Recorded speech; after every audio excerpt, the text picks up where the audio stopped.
Why most retirees will never spend down their retirement portfolio.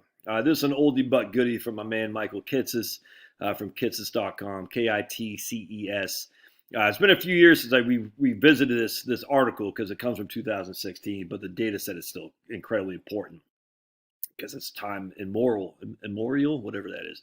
My man Roth from PEI had sent this to me, and I said, yeah, I need to redo a video on this again because it's that critical. A lot of you guys, this will be old hat to, but there are new people on this channel all the time. So we want to revisit some of the most important stuff that's out there, and this is one of the things. Kitces is one of those guys. I met Kitces a number of times and like him. He's one of those guys that if he writes it, you should read it. Kitces, Michael Edisis over at Advisor Perspectives, Joe Tomlinson at Advisor Perspectives, Blanchette, Wade Fow, Finke, I don't know. There's a number of guys that when they write, I read. The boys over at realinvestmentadvice.com. That's a relatively new to me. The last 2 years or so. Love those guys. But there's a number of people. Kotlikoff, by and large, I think Kotlikoff, and he's a crazy man, and I say that with all love and respect to Larry Kotlikoff. But some of this stuff, probably like I do, it kind of irks you, like, why, Larry, why? But anyway, be as it may, I don't listen to hardly any financial planning podcasts anymore. It just bores me. Meb Faber, love Meb. I just don't listen to. I don't. I listen to other stuff, generally speaking. But I like to read, and I do read a lot. And so even though I don't listen or watch other financial planning videos, I watch my man Devin Carroll. That's pretty much it, man, on YouTube. That's pretty much it. It's crazy. Anyway, so let's read this. It's an oldie but goodie. So Kid says, why most retirees will never draw down their retirement portfolio. And I'm just going to show you something here. And we're going to get in the crux of the matter. All right, so you can read all this right here.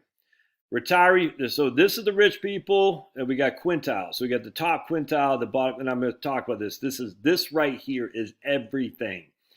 So retiree financial wealth, you can see from 2000 to 2002 it dropped, then went up, and then from 2008 it kind of leveled. Interesting.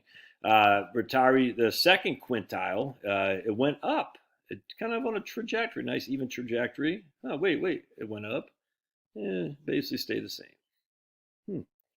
So that's their financial wealth. How could it have possibly gone up during the 2008 crisis, and how could it have gone up 2001 and 2? Oh, nominal consumption. Look at this. Nominal consumption.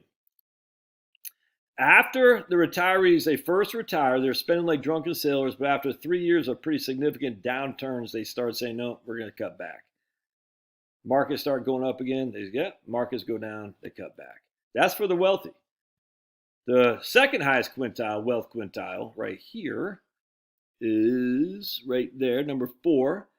Same thing. They started spending like drunken sailors because they're living off what my man earlier today was calling the wealth effect, and that's 100% right. And then the wealth effect went the other direction because of 2001 and 2, and then they started declining their consumption. This is retiree nominal, right? This isn't real. This includes inflation. They started declining, and it's gone down ever since. Isn't that interesting? And then you got right here, same thing here, the second lowest quintile. Isn't that interesting? And then you got the lowest quintile right here. It's amazing, is it not, that people actually use their retirement portfolios based on what situation at hand is. Shocking. I got to do a thumbnail. My shocked face. I mess around with some of those stupid fun thumbnails. I can't do it anymore. I saw everyone else do it. It's like, shocking. And then you'll point. I've done that before.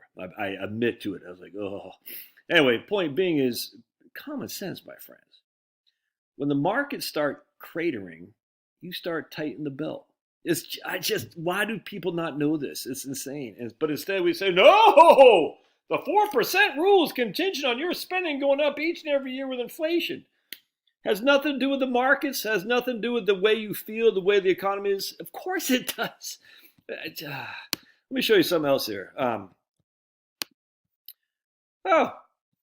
Percent distribution of total annual expenditures by major category for all consumers. Interesting. Interesting. So housing by far and away is the biggest expense. Huh, interesting. Transportation by far and away the biggest expense. Huh, interesting. Food. Huh, interesting. The three biggest expenses by far and away: food, housing, and transportation. Huh. Why do I keep doing like that? Apparel's down here. Healthcare's right here. So when you retire, what do you think goes up in value? Healthcare.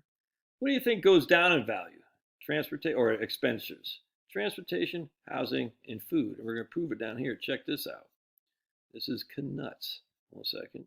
Point out again, back to Kitsis' thing, percent change in average annual expenditures by income quintiles, 2015 to 2020.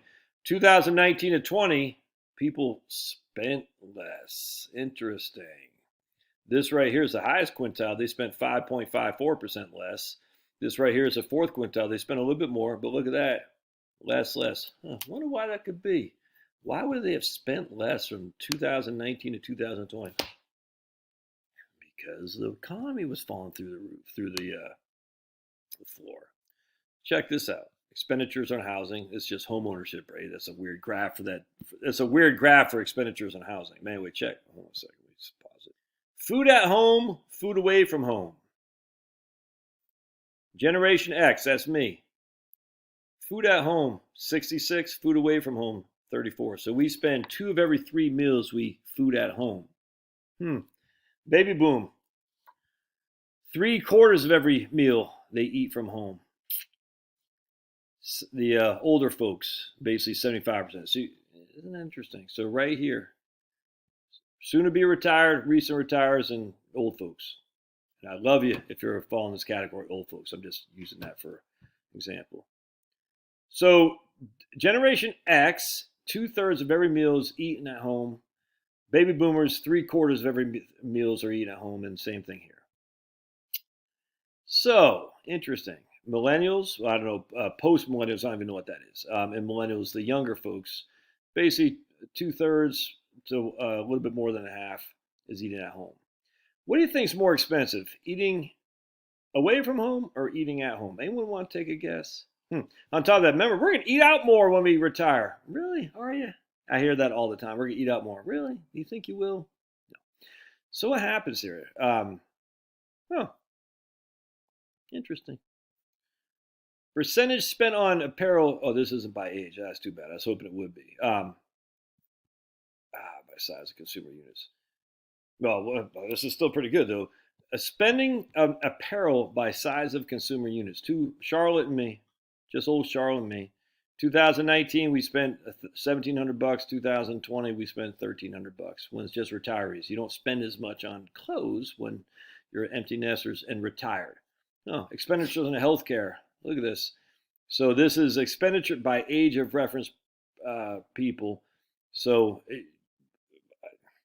percent change from 2019-20. I don't like that because 2020 was such a nut job. But anyway, so I just want to point out again, I want to go back to here. So your housing is paid off. You still got property taxes, I grant you, but you still had property taxes before the house was paid off. Hard to have a house paid off when you're 35 years old or 40 years old. Hard to have a home that's paid off. So housing is going to be over 1/3 of your total expenditures, 100%. Until you have no debt, no mortgage, and then it's just going to be property tax. So I was talking to these folks today from Connecticut. Property tax is $11,000 a year. It's a high expense. But you know what else is less? The fact that they're going to pay off their mortgage. So their housing is going to go down by half. And that's with a high property tax state. Transportation, same people are driving old Jeeps, one with 200,000 miles, one with 100,000 miles. Are they going to have to replace the cars at some point? But guess what? They're not driving around as much because they're retired. So they're not having to commute back and forth to Buckhead every day. Oh, food. We already talked about food because older people, they don't spend nearly as much on food in restaurants as they do as younger people. Isn't that interesting? Which would go against every single thing you've heard in financial planning. We're going to spend more on food. Probably spend a little bit more on travel, a little bit more on healthcare. Actually, what if they got travel in here, by the way? Let's just double check. All right, let's see. I guess that'd fall under entertainment. Yeah, so 5% of people's budgets are spent on travel. This is going to be charitable contributions, buying clothes, healthcare. You're you're paying for your personal insurance and pensions. That's going to go away. Look at this. Drops. It won't go away, but drops. Drops significantly. Goes away. Healthcare will go up. This will probably go up. This, I don't know. Apparel will go down. So because of that, and on top of what Kitts has just said, is that you don't spend as much when the markets are getting crazy and the economy's falling off a cliff. You're going to leave a lot more to your heirs than you think. Why most retirees will never draw down their portfolio. It's just common sense, man. You know it, I know it. For some reason, the financial media doesn't know it. I think they do, but they just don't want you to know it. All right. Love your thoughts. We'll see you